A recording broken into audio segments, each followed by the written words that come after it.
السلام عليكم ورحمة الله وبركاته. ازيكم حبايبي؟ عاملين ايه؟ يا رب دايما تكونوا بخير. النهارده ان شاء الله هنعمل معاكم الكنافة الجميلة اللي انتوا شايفينها دي، كنافة الفنجان. شايفين جميلة ازاي والالوان فيها روعة؟ ازاي هتطلعيها بيرفكت كده وتكون جميلة وفي تركاية واحدة موجودة في كل بيت هتطلعها لك بالشكل ده، مشققة ولا متلخبطة ولا اي حاجة. وازاي تكون درجة الحرارة متوزعة في الفرن وتطلعها باللون الجميل ده متساوية. هقول لك على اسرار وتركات، حاجات جامدة تحفة. ونخش بقى على المقادير.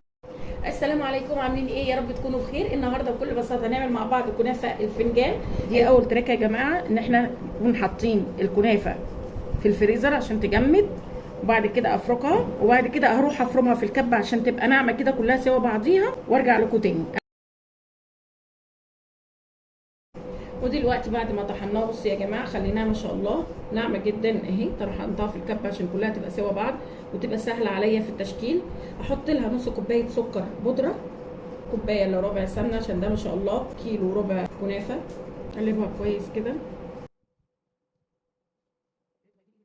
طبعا هعملها بايدي، مش هينفع بالمعلقه عشان كلها تتجانس مع بعض كده. انا شكلت الكنافه، عملت لها السكر والسمنه، اركنها جانبا واجيب المكسرات عشان لما احشيها تبقى جاهزه.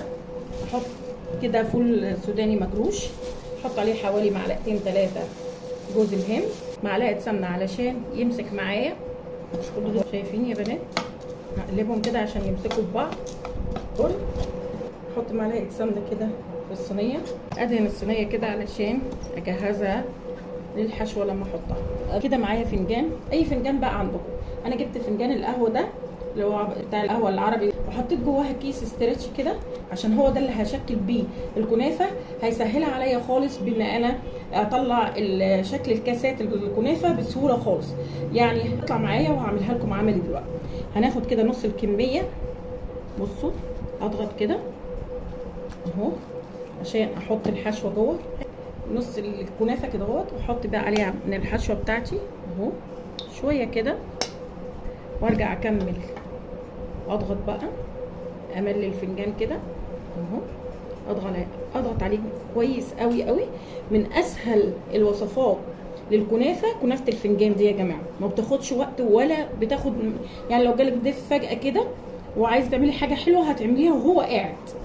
وبالذات بقى فكره الكيس، لو ما عندكيش كيس ستريتش راب ده، بتعملي كيس تلاجة عادي. بصوا بقى، بصوا الحركه دي، بروح واخده الكيس كده اهو، بعد طبعا ما ضغطتها كويس، واروح ساحبه الكيس لبره.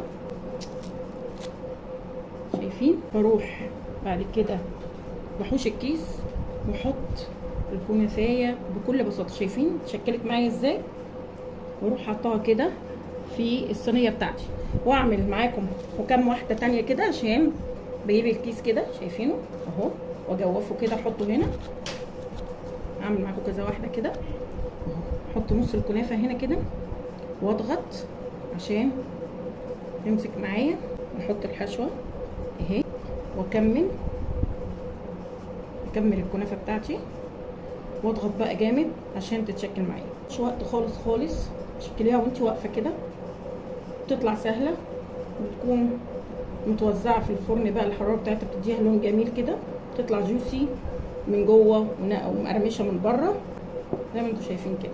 طلع الكيس اهو،